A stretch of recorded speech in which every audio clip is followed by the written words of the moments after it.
শীতের শেষে এই বিয়েবাড়িগুলোই বাকি ছিল, তাই আমি চলে গিয়েছিলাম যথাসময়ে নিমন্ত্রণ রক্ষা করতে। প্রথমে ছিল ফিশ ফ্রাই, তারপর ছিল নানপুরি আর চানা পানির।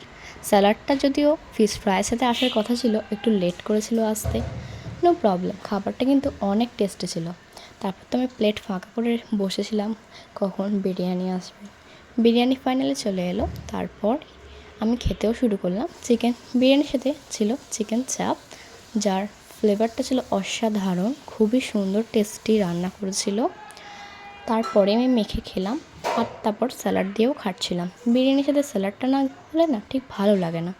তারপর আলু দিয়ে খেলাম। আর কলকাতার বিরিয়ানি মানে আলু তো থাকবেই, আলু ছাড়া বিরিয়ানি অসম্পূর্ণ। তারপরে আমি চিকেন দিয়ে আলু দিয়ে স্যালাড দিয়ে একবার ট্রাই করলাম, তোমরাও ট্রাই করে দেখতে পারো, খুব সুন্দর লাগে। তারপর লাস্ট পাতে ছিল চাটনি, পাঁপড় আর সন্দেশ।